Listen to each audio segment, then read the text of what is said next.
You're about to listen to the Dr. Daliah Show. Sassy, stimulating medical talk radio. Any medical advice Dr. Daliah Wax gives on her show should not be substituted for an actual visit to your medical provider. And now, here's Dr. Daliah.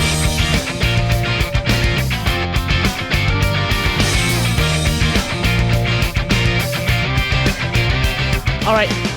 We are back on the Dr. Daliah Show. Thank you all for tuning in. 1-877-Dr. 1-877-DOCDALI. So the end of June is when the Supreme Court always kind of passes down their decisions. And the most controversial usually is the last decision of their session.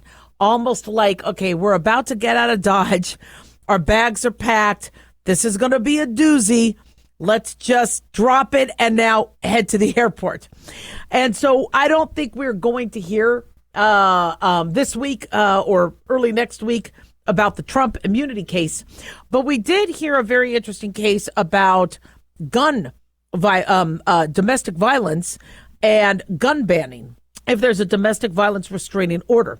Now, you would think this would be a slam dunk, but there's a lot of debate on this, especially as it pertains to mental illness and Second Amendment rights. So just to recap, the Supreme Court ruled that a federal law banning Americans under domestic violence restraining orders from possessing firearms is not in violation of the Second Amendment and holds it up. And according to Chief Justice John Roberts, he wrote, for the 8-1 majority, only one dissented. Since the founding, our nation's firearm laws have included provisions preventing individuals who threaten physical harm to others from misusing firearms. He said, as applied to the facts of this case, the current law fits comfortably with this tradition. Now, the case was brought by Zaki Rahimi, who was accused of hitting his girlfriend and firing his gun at a witness in a Fort Worth, Texas parking lot in December 2019, according to New York Post. Rahimi's girlfriend had obtained a protective order against him then in February 2020, after Rahimi threatened to shoot her. This according to the Justice Department. 11 months later, Rahimi's apartment was searched by police and firearms were found, along with a copy of the restraining order. Rahimi pled guilty to violating the federal gun law, but argued, look, the restriction violated his Second Amendment rights. So Friday's decision had reversed a 2023 ruling by a New Orleans-based Fifth U.S. Circuit Court of Appeals, where a 3-judge panel ruled that the restraining order ban failed a test set by the High Court's landmark previous case, which required gun laws to be consistent with the nation's historical tradition of firearm regulation. So, the language is pretty extensive, but the dissenter was Justice Clarence Thomas. He said the court's directive was clear in the previous case. A firearm regulation that falls within the Second Amendment's plain text is unconstitutional unless it is consistent with the nation's historical tradition in firearm regulation. Not a single historical regulation justifies the statute at issue. So where the question keeps coming, all right, you would think, okay, if there's a domestic violence restraining order and a court deems that that person could be of risk and uses a piece of paper and the law to try to separate two individuals, there is obviously if there has been proven domestic violence and that person is a threat, it seems like a no-brainer. They shouldn't, have a weapon and be able to use it, especially if there's already witnessed verification and evidence of, said threat. And I think the witness was shot. But, however, the question people are asking is, what if somebody gets a restraining order because they think you're stalking them? Or, now again, this has to do with domestic violence, but can this be used to, infringe on other people's Second Amendment rights? I'm not saying I'm for or against. As far as I'm concerned, domestic violence already puts you in a box. Okay, I mean, you were violent, you hurt individuals. Shootings among domestic violence is rising. Domestic violent victims are some of the highest numbers of gunshot victims at this point. We need to obviously prevent victims from being harmed when there's obviously evidence that they're being harmed. On the other end, though, what's been of concern is, well, what if you're also put into the box for mental health issues? What if somebody says, well, you have anxiety, you have depression, so you're a threat. And it's not the severe mental health issues that we would be thinking of that would obviously make them disqualified for operating any sort of deadly weapon. And I've had this brought up by patients over and over again. Don't put in my chart that I have what I told you, depression, anxiety. Now, you can't do that. As a doctor, you cannot withhold anything from the medical chart. And people do not want any sort of implication that they could be under the large umbrella of mental health illness. One person had come in for sleeping pills, and this was years ago. And I said, well, let's talk about why you have insomnia. Is it that you're waking up in the middle of the night, not breathing? Is it a sleep apnea issue? Yeah. Put that down. Well, is that what's happening? Just put that down on the chart. Like, tell me, why are you having trouble sleeping? Well, I get anxious. But if you put anxiety, I might not be able to get a gun later. And I'm like, why do you want a gun? Have you ever thought of hurting yourself? You go through the screening questions, but there is this underlying fear that the laws could change at a moment's notice, where then you, even if it's temporarily, don't have access to something that could protect you.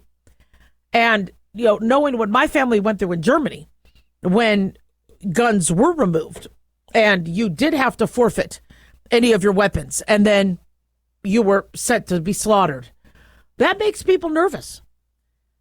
And when we keep saying, well, America's a democracy, America's safe, America is the best country ever, we've already seen some strains on the democratic fibers of this country. We saw that with COVID. We see that with people, and how they're looking at the October 7th massacre in Israel, saying it's justified. We have some very interesting individuals and narratives being, perpetuated. And so when it comes to gun violence, we need to protect all domestic violence victims. We need to make sure the guns are not in the wrong hands. But yes, there's a lot of controversy over this. 1-877-DOC-DALIAH, don't go away.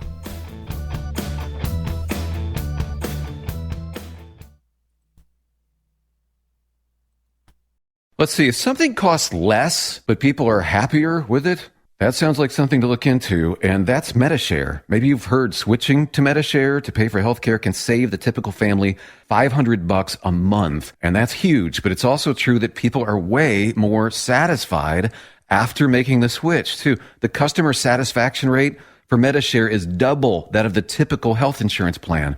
Double. MediShare works. It's been around for more than a quarter century, and members have shared more than $3 billion of each other's bills. People love having telehealth and a huge nationwide PPO network. So, yeah, you can save a ton and like it better. Imagine being happy with how you're taking care of your health care. So if you're self-employed or part of the gig economy, or you just want a plan you're happy with, you can call right now and get a price within 2 minutes. A very, very smart use of 2 minutes. Here's the number you need. 855-SHARE-40. That's 855-SHARE-40. 855-SHARE-40. Hey guys, it's Dr. Daliah. Fantasy football season is coming, but sadly, too many of you are taking the bench while the country takes part in one of the most exciting and lucrative industries out there. Don't know how to play? Well, huddle up and listen. Paul Kalikas and I have written a fantasy football pocket guide for beginners. This book walks you through the basics and shows you how simple and lucrative joining or creating a fantasy football team can be. Read our Fantasy Football Pocket Guide for Beginners found on Amazon, or follow the links on X and Facebook. That's Fantasy Football Pocket Guides for Beginners. Don't be left out. In a study, it was found that 33% of 44 herbal supplements had no trace of the advertised herb. Don't let that happen to you. Hi, this is Dr. Mitch. If you want to ensure quality, please go to TotalWellness.com. Supplements made for physicians, only now available to you too. TotalWellness.com, helping you to look good, feel good, and enjoy total wellness. All right. We are back on the Dr. Daliah Show. Thank you all for tuning in. 1-877-Doc-Dali, 1-877-DOCDALI. Big thanks to Talk Media Network for making the show happen. And big thanks to Daniel, our producer. So earlier in the week, I told you guys how to avoid getting a DVT, a blood clot, on a long flight. Make sure you pick an aisle seat so you could stand up when there's that little bit of breathing room when you don't have to wear the fasten seatbelt. Make sure you are walking around the airport. Don't just sit and wait for your flight when you get there 2 hours early. Walk around the airport, walk around on your layovers, make sure you're moving, avoid smoking, high dose estrogen, talk to your medical provider if you're at risk for a blood clot. And so we spent a good amount of time talking about that, and I'll revisit it again if you ever want. But a very interesting article came up on what to avoid wearing when you're flying. And I found this article interesting because when I was flying back from New York to Vegas, I went out to lunch with a couple friends, and I was wearing my boots. And one of the ladies asked me, she goes, that's interesting. Do you wear boots are you wearing boots in Vegas? Is it? And I go, well, I'm flying and I don't want to wear sandals. And she's like, that's right. You never wear sandals on a plane. And so I don't have a lot of closed-toe shoes. My tennis shoes were unfortunately already packed, so I just had my boots on, and I don't care because I could slip the boots on and off, and I could be comfy on a plane. But yeah, don't wear open-toe shoes. And I can't tell you how many times I've almost stepped on people's feet, and I've seen open-toe shoes. So for those of you flying, this article actually really summarizes it nicely. It's written by Worthley. 15 things you should avoid wearing while flying. Of course, the first thing they bring up is the open-toe shoes. Your foot will be stepped on. And I have seen a lot of nail trauma. I've seen bleeding. I've seen nails loosened. Make sure to protect yourself. There's people with baggage, heavy baggage. There's drink carts. You're in a, also, it wasn't even so much that. I need a shoe that I feel like I could, run in if I need to. I'll often wear tennis shoes or something that I feel comfortable walking fast or running in, because I don't wear any high heels, because let's say you do have to get off a plane. Let's say you do have to evacuate. Let's say something is going wrong. I don't want to be sitting there in flip-flops. Flip-flops fall off. I can't run in flip-flops, so not for me. Remember we used to call them thongs? And then I'd be like, oh, I need a pair of thongs. And, my friend was like, hell yeah. And I'm like, no, for my feet. Okay. Another thing they say is don't wear offensive shirts. All right. Now, I know there's been a lot of reports of people wearing, maybe political accessories and getting discriminated against. Wear what you want. You be proud of whoever you're supporting politically. But offensive shirts can actually get you kicked off a plane. Remember there was that one guy who used a pair of panties as his mask, right? Because he had to wear a mask and he got kicked off a plane. Getting kicked off a plane has ramifications that sound a lot more worse than just the term getting kicked off a plane. Your flight is disrupted. You might be put on a no-fly list. Who knows?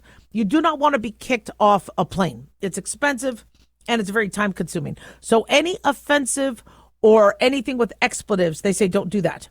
I never wear jeans on the plane, even when I could fit into my tight, skinny jeans. The problem with jeans, so you bloat. When you get on a plane, you bloat. And you don't necessarily bloat in terms of, your gas shifts. So you feel bloated and you sometimes have trouble, going potty in air. I've never been able to go number 2 on a plane. Now, also, I'm not really good with public bathrooms. I could pee easily in a public bathroom. Not good with number 2. But your air shifts. When you're on a plane, the air shifts and you have a different partial pressure of oxygen. You have a different atmospheric pressure. So a lot of people, they start to feel bloated. You can't loosen the jeans. I like to wear scrubs or sweatpants or pants that you could just, elastic band. You just want to be comfortable. All right. Another thing, complicated clothing. I once had to take a flight where I was going to be landing an hour or 2 before the event. And I'm like, I need to be dressed up. I need to be ready to go. I am not going to have time to go to the hotel and dress. So I dressed up, had my heels, had the dress, the Spanx was on. You can't fly like that. It's uncomfortable. You need a comfortable bra. Wear a sports bra. You can't be wearing the big fancy, check me out in my dress bra. It doesn't work. Also, bathrooms make it kind of difficult to change in if you think you do need to change. Always, by the way, bring extra pair of clothes. You don't know if you're going to throw up or, I don't know. There could be some accidents, spill something. Always bring a change of clothes. And the type of clothes you want to bring is something that you could fold up really easily and tight and put in your backpack. They say avoid bulky outerwear. So a lot of people struggle with the prices of your suitcases. If these airlines are like, well, if you want to take a bag, you have to pay more. So people are choosing to just do a carry-on, which for some airlines is still free. For others, and then they'll wear as much clothes as possible. All right. You might be trying to bank on you having room in the overhead compartment. If there isn't room, you can't take off your winter coat and your second pair of pants, and it just won't work. So understand that you might have a problem. All right. What I do is if I do need a bulky coat, I use that as my pillow. I usually take a window seat. So then I could roll up the bulky coat and then I could use it as my pillow and lean against. Jewelry. I'm not a big jewelry wearer. I mean, this should be pretty obvious. Jewelry can set off security. It could be uncomfortable and you lose it. I always lose an earring. And it's very hard to call an airline and say, do you have an earring that looks like so-and-so? You lost it. If you lost the earring, yeah, they might have a lost and found, but it's as good as gone. Now, they say don't wear pajamas. A lot of us wear pajamas to Walmart. Don't wear pajamas on the plane. I would take my kids in pajamas, but here's the only problem with pajamas. The planes are dirty. So if this is your pair of pajamas, you don't want to necessarily have your kids' pajamas, make sure they sleep in different clothes. Also, pajamas, I notice the buttons pop open a lot, right? They're not the best snug buttons. And so you might have some wardrobe malfunctions. That's not a good idea. Contact lenses. Don't be wearing your contact lenses on a plane. Contact lenses, I know people wear dailies, and some people have eye conditions where they wear them for a month. I am not a fan of contact lenses because if you have a contact lens problem, it's really hard to fix, especially if the fasten seatbelt sign is on and you can't get to the bathroom. I'd rather you be in glasses. You could carry the contact lens with you, but you could get an abrasion, and we just don't want you wearing contacts for an extended period of time, and you always have to assume that your plane's going to be delayed or something could happen. Now, I understand some people say, well, if there's an emergency, I don't want to have my glasses on. I want my eyes ready to go. But I'm not a big fan of contact lens wearers. Okay? Long flights, use glasses. They say avoid tank tops and shirts and very tight, small clothing because there's a lot of dirty surfaces. So your thighs, your arms, side boob can unfortunately get dirty. Perfume. It's interesting with the perfume. Okay, I carry a little bit of body spray, but I don't carry my usual body spray because the body spray is this big and you can't get on the plane because of the 4 ounce or the 3.4 ounce law. So what some people will do is overspray their clothes and everything, so they hope that it'll last the 8 hours until they get on the plane, they fly, land, get to. That could be very caustic to other people with allergies and it could trigger headaches. Also, what if you don't want to smell it? And you're like, it smelled good in the store, but I don't like it. And now it's all over your clothes. It's on your hair. So that's something to think about. And that was actually something I haven't told you guys before. So that was something new. That's a good one to think about. Belts. Belts are restrictive. They could dig into your waist. You're going to be uncomfortable, could cause back pain. And they are always a pain at security checkpoints. So I would, again, wear pants with a tie or something more comfortable. And it was interesting because years ago, you dressed up for a plane flight. You were wearing suits. You were wearing, now I think it's because it's like you don't get to sit and eat like it used to be on planes. Now planes are very uncomfortable. So not going to happen. Avoid the high heels. It's uncomfortable. You can't, walk. You can't run. Underwire bras, there we go. They bring up underwire bras. as a sports bra, always much more comfortable. The underwire digs in. That's easy to say. They say earbuds. They say headphones are better because earbuds can fall out. Well, they're worried about the quality of it. For me, I lose one. And when you drop one, now you're asking the rows around you, guys, I lost my AirPod. Can everybody look? And if they're boxed in and they can't look, you're screwed. So I would, use the ones where you could easily see them. Skip the wool, the itchy fabrics. That's also another biggie. So, many of you are traveling. These are just little things to think about. I always talk about plain health, safety type stuff. Bring some wipes so you could wipe down your tray table. Put the air directly in front of you. So if somebody's coughing behind you or caught whatever, it can, shift away. And safe travels. 1-877-DOC-DALIAH. Don't go away. Dr. Daliah here. Are you tired, burned out, gaining weight, succumbing to the daily pressures of life? Well, how's your dopamine doing? How you feel right now, how you'll feel an hour from now, and how you'll feel next week is completely reliant on your dopamine. Our daily motivation and willingness to push through challenges depends on the intricate chemical process dopamine provides. Christian Kalikas and I created Deploying Dopamine, a book that tells you what dopamine is, when it dysfunctions, and how to successfully deploy it when needed. Find Deploying Dopamine on Amazon today. Check it out. Carl Amari here to tell you about our newest website for old-time radio lovers. It's 100radioshows.com. At this site, there are 5 old-time radio shows waiting for you to download free as our gift to you, and be sure to browse the additional 700 old-time radio shows available to you for 70% off by using the promo code RADIO at checkout. This is a limited-time offer, so log on to 100radioshows.com. That's 100radioshows.com.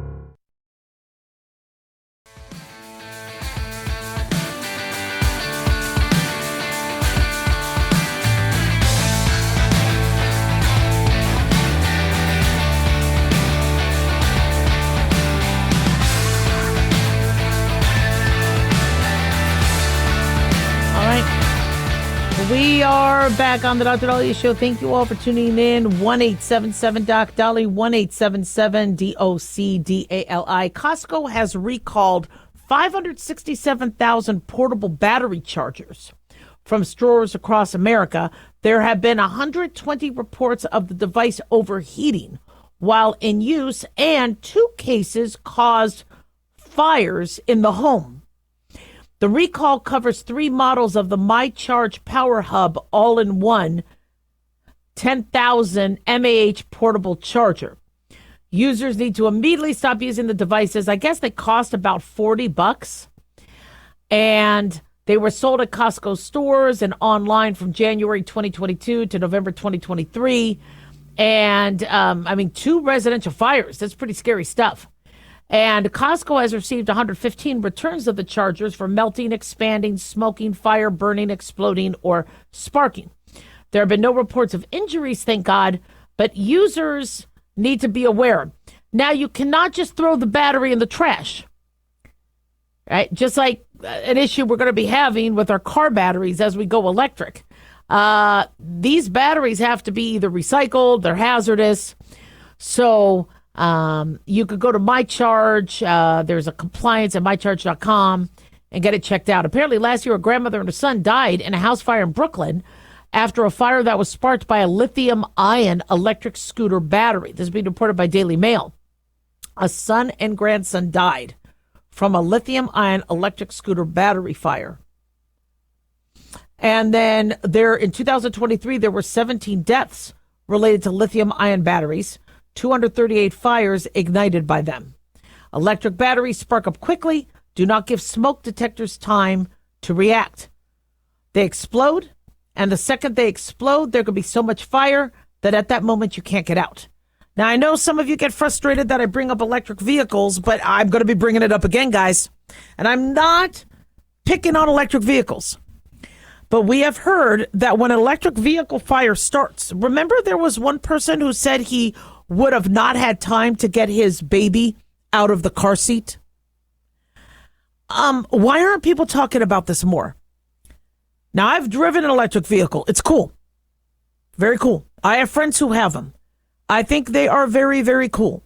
but I am not hearing a lot of discussions on what we're going to do to prevent the overly dramatic fires that happen. These electrical fires, I've seen videos of these cars hitting trees and then a fire starting. And I understand, I've read the National Transportation Safety Board review on fuel injection fires versus electric car fires, and the former has a higher incidence of it. And I am not balking at that data. If that's what the National Transportation Safety Board said, fine. All right. There are fewer fires with electric cars. But what we are hearing when somebody does have an electric car fire is it took forever to put out. I was told it took, I think there was one source saying 10,000 gallons of water to put out a car fire that could last an hour. And there was one case where the fire happened so quickly that they wouldn't be able to get the child out of the car seat. I think it was that person in California that was on the freeway and then all of a sudden it ignited. So, I would just like a little bit more attention to that. Now, and I understand what Costco is recalling is those phone chargers. And I've seen phone chargers go bad. I feel the warmth and the heat. That always makes me nervous. When that transformer is hot, I mean, the heat for these things. I mean, these electric cars are no friend to the environment with their weight, with their tire residue at high speeds, with the lithium ion battery and the heat they give off. This is not, the global warming savior. And we are relying so much on electricity. I've gone into hotels, plugged in a charger, and the power goes out. Now, I understand that could happen based on the amps and the voltage and there being a disconnect and something not being able to handle the voltage. And I understand that there's a physics behind it. But I find a lot of issues with our electricity and our reliance on electricity. I love having lamps. I love, the fact that I could stop typing on a manual typewriter and start typing on an electric typewriter in the 80s. That was really, really cool, having access to an electric typewriter. Because the typewriter my mom had at home was manual. So I was doing my homework on a manual. My fingers got strong, though, but miserable. Electricity, calculators, tech, been very, very cool.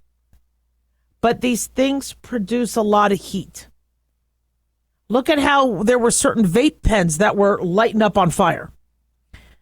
Our obsession with lithium we need to slow our roll a little bit and understand, one, it could be still difficult to get.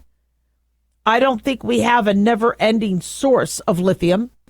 And we've been making these laws and these sort of mandates to not sell any more fuel-injected cars. Cars have to be zero emission by 2030, 2035, 2050. And these states have these restrictions, these rules. And the average person is a little nervous about that. If you live in an area where there's frequent power outages, you're not a fan. You're not that excited about going electric. And I don't blame you. I will eventually get an electric vehicle. I don't know if I want it in my garage, if it could spontaneously combust. I understand that's rare, but we have heard of, remember the Chevy Volt? We've heard of cases, look at that electric scooter that killed a mom and her grandson because it caused a house fire. Lithium ion batteries may have some unpredictability. And we are putting our families, life and letting this sort of technology, which still hasn't been tried and true on a massive scale, be at the, pinnacle of our family's safety as it comes to driving, as it comes to a vehicle. I mean, I want to be able to get everybody out of the car. If I start to see smoke, I don't know how fast a lithium ion battery fire goes, but I'm being told by sources it's flipping fast. My son, for part of his engineering project, his senior project at school, was creating a fire suppression system, a car fire suppression system. And it actually looked really good. Firefighters thought it was cool, and I don't know if it's going to go anywhere, but I was really excited by that sort of thinking, by kids going, look, we're going to have to come up with something where if a car does get into an accident and that lithium ion battery wants to explode, there could be some tempering of it. Now, the heat next to your head with your cell phone, I've always get asked, can cell phones cause cancer? Most of the studies have debunked the brain cancer and the brain tumor theory of cell phones because, I don't know, almost everybody in this country has a cell phone with the exception of super young kids. And thank God we're not seeing massive brain tumors and all. But we are seeing headaches. We're seeing neck pain. We are seeing depression. We're seeing brain fog. We could blame COVID for that. We could blame obesity, lack of activity.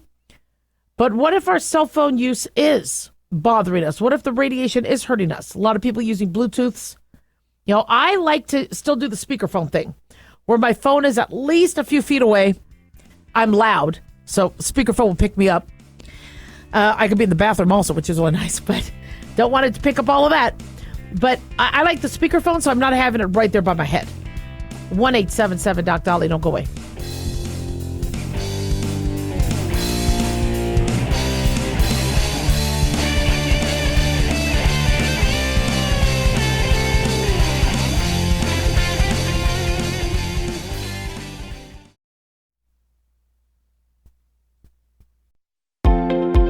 Considered by most, optimized curcumin is one of the few bioavailable and highly absorbable curcumin products on the market. Hi, I'm Dr. Mitch. Since most chronic diseases have inflammation, our optimized curcumin seems to be a perfect addition to any nutritional program. It makes sense to me that preventing or reducing inflammation is a key component to our overall health. The Mayo Clinic found that curcumin can decrease swelling and inflammation, has antioxidant properties, and research suggests that curcumin can prevent cancer, or at least slow the spread of cancer, and in many instances make chemotherapy more effective. It protects our healthy cells even from radiation. TotalWellness.com, where we help you to look good, feel good, and enjoy total wellness. Self-reliance.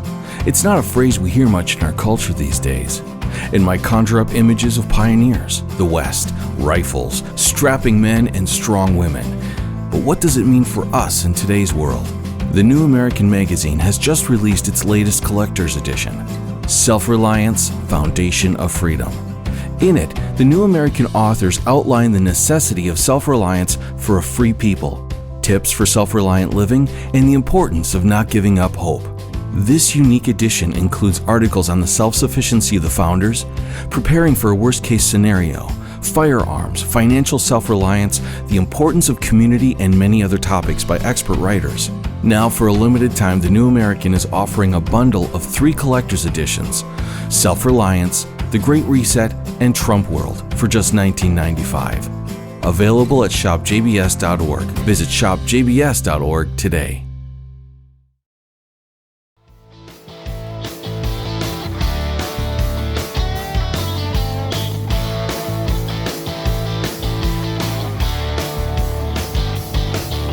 All right, we are back on the Dr. Daliah Show. Thank you all for tuning in. 1-877-DOC-DOLLY, 1-877-DOC-DALI.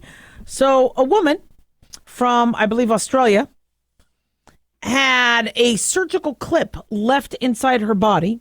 It has been there since 1997, is now suing the hospital. And this brings up a lot of discussions and headlines and controversy over how safe are you going to a hospital and what mistakes are made and how to get heard if you think a mistake was made and you're getting brushed off. And I get questions all the time. I had surgery. I'm having pain. How do I know they didn't leave a clip or leave a sponge or leave a piece of equipment or an instrument? So I'll tell you what happened with her, and then I'll tell you how you approach that. So Ruba Nabulsi, 48 years old, had surgery over 20 years ago. It was a gallbladder surgery. And she claims that the small metal clip was forgotten by surgeons as they sewed her up. This was at Auburn Hospital in Sydney, West. The object remained undetected in her abdomen and eventually her rectum until an MRI in December 2020 had to be aborted because of the metallic object. Now, that is very dangerous to have an MRI with a loose piece of metal because the metal will start to move. And before you have an MRI, they go, do you have any metal, any piercings, any, and they ask any sort of surgical metal clips, etc. And if you don't know, you say no. You shouldn't say no. You say don't know. But most of us would be like, well, no, I don't have anything in my body. Well, that could be pretty dangerous. So when they found this, I think the defendant said the clip could have been left there from a series of C-section births rather than the 1997 surgery, which is interesting because they said they found it near the rectum, but she had gallbladder surgery. Gallbladder surgery is on the right side, right upper side of the abdomen. So a clip near the rectum is a little bit closer if a C-section happened. But then the only problem with that, though, is if it moved, and an MRI could easily cause it to move. And then if it does get loosened and then it falls with gravity, it'll fall in the cul-de-sac or the lower abdomen area. So the patient said she began experiencing excruciating pain in her abdomen in 2003. She went to a bunch of doctors, and her GP advised getting an MRI. But, I'm surprised it took this long for it to get figured out. And she had pain in her lower right abdomen for years. So to remove the clip would cost her about $12,000. She's suing Auburn Hospital and administrators at Western Sydney Local Health District for damages. And Surgeon Peter Conrad provided an affidavit stating he believed there was a very clear evidence a clip was lost during the 1997 procedure. He said a laparoscopic clip escaped from the applicator during the procedure, fell into the peritoneal cavity, and was not retrieved by surgeons. Now, that file exhibited the same complication in other patients. So what I don't understand is when something like that happens, you stop everything. If something falls into the patient, you stop the surgery and you look.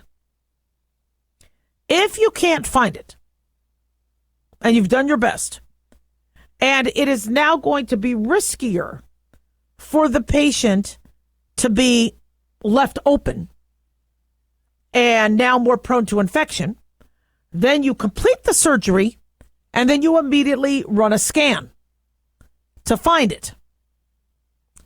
And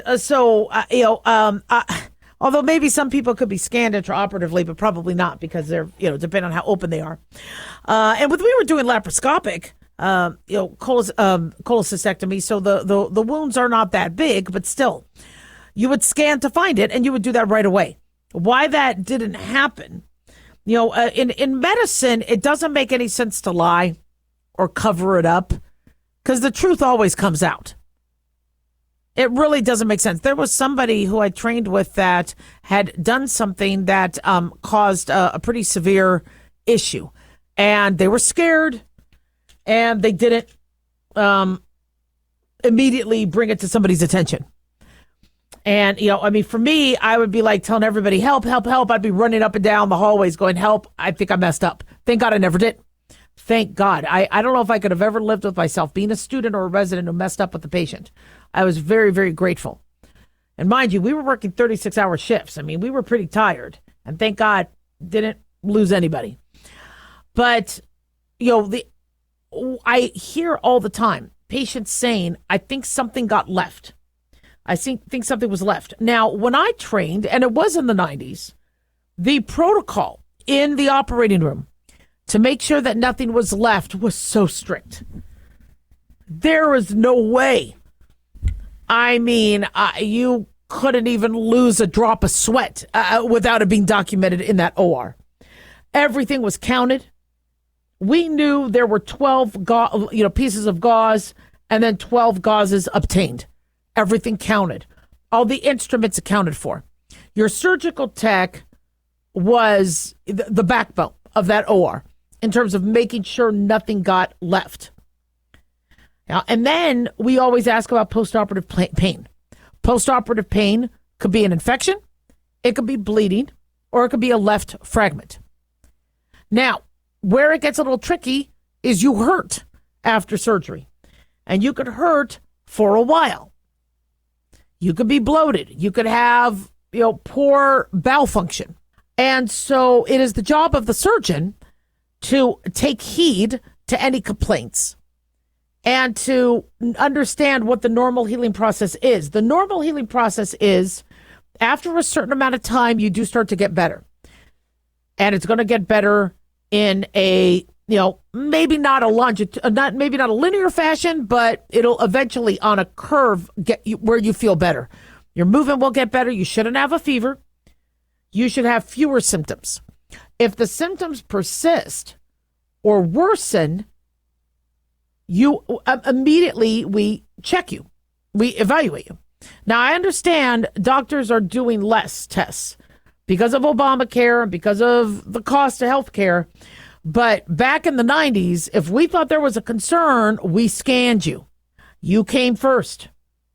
And so if you feel like something happened and you feel like there's something wrong, what I've always told you to do consistently, like let's say you think a doctor is blowing off cancer or blowing off a heart attack with you, then what you do is you say, thank you, doctor, I appreciate your opinion, but teach me, how do I know? I want to be able to sleep at night. How do I know there's not something in there? If there was something left inside of me, or if this was a heart attack, or if this was, what symptoms would I be having? Well, you'd be having chest pain if it's a heart attack. You could be having nausea. So I'm having that. How do I convince myself it's not? Is there a test I could do to make sure it's not a heart attack? Can we make sure there's not anything left after the surgery? And if they say, no, you don't need to, then you get a second opinion. But understand, if it's day one and, you're 1 day post-op and you're pretty sore, they're probably not going to want to put you through a CAT scan and all that because you are going to be sore. And it is rare. But I am tired of hearing patients feel they're not listened to. You keep seeing these headlines. Doctors blew it off. Doctors called it a virus. Doctors called it COVID. No. And it's getting worse because people are using telemedicine as their primary medical platform. A doctor that's never met them, never examined them, to make these life or death decisions. Remember I told you I had somebody call up saying he had diverticulitis. And I asked him some other questions. He had a recent cold. I'm like, look, I don't know if I could call this diverticulitis. Let's just make sure this isn't COVID or something else. He goes into the hospital. He had a clot in his renal vein, and he thanked me. He said I saved his life. Always get checked out if you can. 1-877-DOC-Daliah.